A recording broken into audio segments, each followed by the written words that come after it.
Halo, saya Dita Sania Tampi dari kelas 5B Akuntansi Keuangan D4.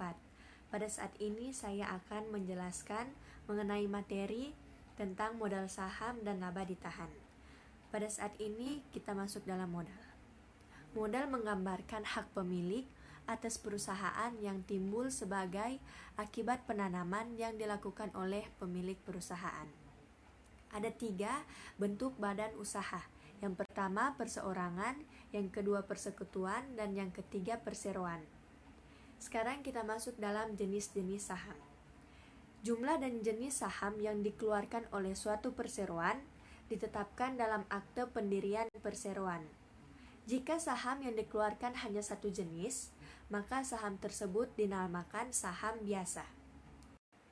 Pemegang saham biasa adalah merupakan pemilik yang paling pokok dalam perseroan karena mempunyai hak suara, turut menentukan dalam pembagian laba, menentukan penambahan saham baru, juga dalam likuidasi perusahaan.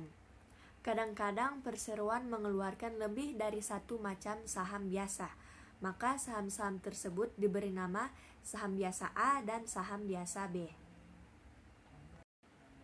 Ada 4 jenis saham. Yang pertama saham preferen kumulatif, yang kedua saham preferen non-kumulatif, yang ketiga saham preferen partisipatif, dan yang keempat saham preferen non-partisipatif. Yang pertama saham preferen kumulatif. Apabila pada suatu tahun tertentu dividen preferen tidak dibayar, maka pada tahun berikutnya sebelum menentukan dividen saham biasa, terlebih dahulu diperhitungkan untuk pemegang saham preferen termasuk dividen preferen tahun lalu. Yang kedua, saham preferen non-kumulatif hanya memperhitungkan dividen saham preferen tahun ini. Yang ketiga, saham preferen partisipatif masih menerima dividen apabila masih ada sisa laba yang akan dibagikan. Dan yang keempat, saham preferen non-partisipatif tidak menerima hak tambahan atas tambahan dividen. Sekarang kita masuk dalam pengeluaran saham secara tunai. Di dalam pengeluaran saham, perseroan bisa menggunakan jasa dari suatu bank. Contohnya yang pertama, menjual 1000 lembar saham preferen 7%, nilai pari 100.000 dengan kurs 105. Jurnalnya kas 105 juta, pada saham preferen 100 juta, dan agio saham 5 juta. Contoh yang kedua, menjual 1000 lembar saham preferen 6%, nilai pari 100.000 dengan kurs 98. Jurnalnya yaitu kas 98 juta, agio saham 2 juta, pada saham preferen 100 juta. Contoh yang ketiga, menjual 5 lembar saham biasa tanpa nilai pari, harga yang ditetapkan 20.000 per lembar dengan harga jual 30.000. Jurnalnya kas 150 juta, pada saham biasa 100 juta, dan agio saham 50 juta. Sekarang kita masuk dalam saham yang diperoleh kembali atau treasury stocks. Apabila suatu perseroan kembali membeli saham-sahamnya yang telah beredar tetapi tidak bermaksud menghentikan sahamnya tersebut, maka saham ini disebut saham diperoleh kembali. Apabila saham dibeli oleh perusahaan, maka akan terjadi pengurangan modal pemilik. Saham yang berada di tangan perseroan tidak memiliki hak suara. Pencatatan pembelian kembali saham dengan mendebet rekening saham diperoleh kembali sebesar harga perolehannya. Contohnya, suatu perseroan memiliki 2000 lembar saham biasa yang beredar dengan nilai pari 100.000 per lembar. Perseroan tersebut bermaksud membeli kembali 100 lembar sahamnya dengan harga 120.000 per lembar. Jurnalnya yaitu saham diperoleh kembali 12 juta pada kas 12 juta.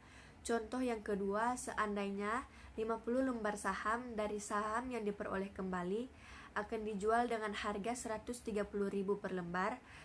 Jurnalnya yaitu kas 6.500.000 pada saham diperoleh kembali 6 juta dan tambahan modal dari saham diperoleh kembali 500.000. Pemecahan saham atau stock splits. Pemecahan jumlah lembar saham menjadi beberapa lembar saham. Pemecah saham dilakukan setelah harga saham mengalami kenaikan harga yang tinggi tetapi berada dalam rentang perdagangan yang optimal. Tujuan adanya stock splits yaitu untuk mempertahankan agar sahamnya tetap berada dalam rentang harga yang optimal supaya kelihatan lebih menarik bagi investor. Sekarang kita masuk dalam laba ditahan dan dividen. Laba perseroan selalu menarik perhatian para pemilik dan investor. Saldo rekening laba ditahan menggambarkan bagian dari modal yang timbul dari kekayaan perusahaan dalam atau dari hasil operasi yang mendatangkan keuntungan. Dividen merupakan laba yang dibagikan kepada para pemegang saham. Macam-macam dividen.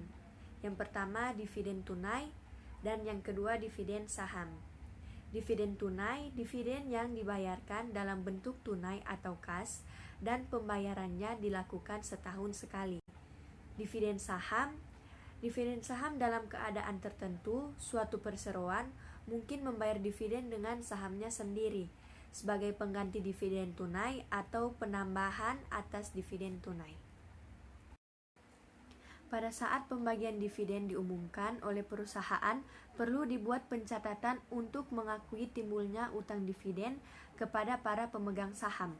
Contohnya, suatu perseroan memiliki 1.000 lembar saham dengan nilai pari 100.000 dan 3.000 lembar saham biasa dengan nilai pari 50.000. Perseroan tersebut mengumumkan akan membayar dividen tetap untuk saham preferen sebesar 6.000 per lembar dan untuk saham biasa akan dibayar dividen sebesar 4.000 per lembar. Dengan demikian, laba yang akan dibagikan sebagai dividen seluruhnya berjumlah 18 juta. Jurnal pada tanggal pengumuman pembagian dividen yaitu laba ditahan 18 juta pada utang dividen preferen 6 juta dan utang dividen biasa 12 juta. Jurnal pada saat dividen dibayar tunai yaitu utang dividen preferen 6 juta, utang dividen biasa 12 juta pada kas 18 juta. Sekian penjelasan dari saya mengenai modal saham dan laba ditahan. Kiranya penjelasan saya ini dapat menambah pengetahuan teman-teman di rumah. Terima kasih dan salam sehat.